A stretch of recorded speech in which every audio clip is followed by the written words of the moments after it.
اعوذ باللہ من الشیطان اللعین الرجیم بسم اللہ الرحمن الرحیم۔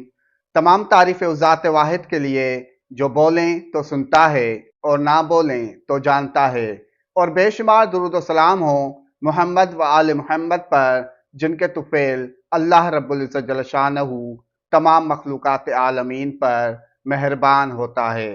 ناظرین کرام، السلام علیکم ورحمۃ اللہ وبرکاتہ۔ سورج روشنی اور توانائی، مریخ جذبہ اور ہمت، جبکہ عطارد عقل اور سوچ سے منسوب ہے۔ جب روشنی، جذبہ اور ذہانت ایک ہو جائیں گے تو کچھ نصیب جاگ جائیں گے، قسمت کی راہیں روشن ہو جائیں گی اور زندگی کے کئی دروازے ایک ساتھ کھلنے لگیں گے۔ یہ ایک طاقتور آسمانی ملاپ ہے جو زمین پر گہری تبدیلی، جذباتی بیداری اور روحانی روشنی بکھیرے گا۔ آئیے دیکھتے ہیں کہ یہ ملاپ کس برج والوں کے لیے کون سی تبدیلی لا رہا ہے۔ برج حمل ایریز، آپ کے ذائچے کے 8ویں گھر میں یہ ملاپ گہری تبدیلی، پوشیدہ علم اور وراثتی معاملات میں بیداری لائے گا۔ یہ وقت روحانی ترقی، وجدان کی قوت اور رازوں کے انکشاف کا ہے۔ پرانے بوجھ سے نجات اور نئے معاملات کی شروعات ممکن ہے۔ برج ثور تورس، آپ کے ذائچے کے 7ویں گھر میں یہ ملاپ شریک حیات، تعلقات اور شراکت داری کے لیے نئے دور کا آغاز کرے گا۔ پرانے رشتے مضبوط ہوں گے اور نئے رشتے جڑ سکیں گے۔ شادی یا کاروباری شراکت داری کے لیے بابرکت وقت ہے۔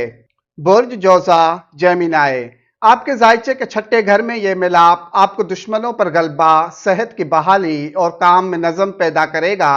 مشکلات پر قابو، رکاوٹوں کا خاتمہ اور ہر مقابلے میں کامیابی نصیب ہو سکے گی۔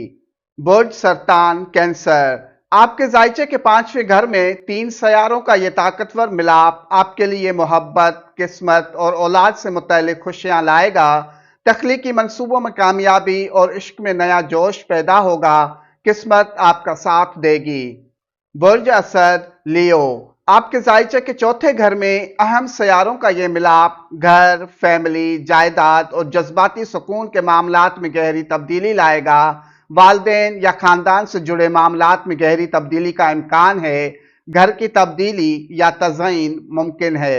برج شملہ ورگو، آپ کے ذائچے کے 3رے گھر میں یہ ملاپ ہمت، خود اعتمادی، رابطوں اور سفر کے لیے بہت مبارک ہے۔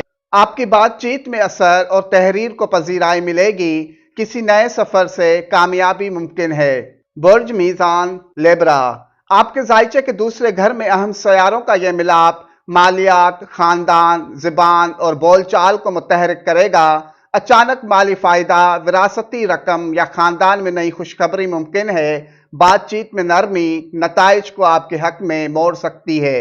برج عقرب اسکارپیو، آپ کے ذائچے کے پہلے گھر میں طاقتور سیاروں کا یہ اجتماع آپ کی شخصیت، قوت ارادی اور قیادت میں طاقت لائے گا۔ زندگی کا نیا مرحلہ شروع ہونے کا امکان ہے۔ اعتماد بڑھے گا اور آپ اپنی قسمت، رتبہ اور پہچان میں اضافہ محسوس کریں گے۔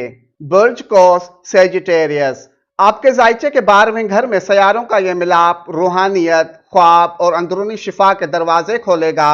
یہ وقت عبادت، دعا، سخاوت اور خود کو سمجھنے کے لیے بہترین ہے۔ پرانے دکھ ختم ہوں گے۔ برج جدی کیپریکورن، آپ کے ذائچے کے 11ویں گھر میں 3 سیاروں کی یہ ملاقات آمدنی، خواہشات کی تکمیل اور سماجی تعلقات میں برکت کا سبب بنے گی۔ دوست مددگار ثابت ہوں گے اور قسمت نئے راستے کھولے گی۔ برج دلو ایکویریس، آپ کے ذائچے کے 10ویں گھر میں اہم سیاروں کا یہ ملاپ کیریئر، عزت اور کامیابی کے عروج کا اشارہ ہے۔ کام میں نئی پوزیشن یا شہرت مل سکتی ہے۔ آپ کے فیصلے دوسروں کے لیے مثال بنیں گے۔ برج حوت پائسز، آپ کے ذائچے کے 9ویں گھر میں سورج، مریخ اور عطارد کا یہ اجتماع ہو رہا ہے۔ آپ کی قسمت ساتھ دے گی۔ بیرون ملک سے متعلقہ مواقع یا علمی کامیابی کا قوی امکان ہے۔ یہ وقت روحانی ترقی اور دعاؤں کی قبولیت کا ہے۔ اللہ پاک بحق محمد و آل محمد آپ سب کی تمام دعائیں اپنی بارگاہ میں منظور و مقبول فرمائے۔ آمین۔ والسلام علینا علی عباد اللہ الصالحین۔ والسلام علیکم ورحمۃ اللہ وبرکاتہ۔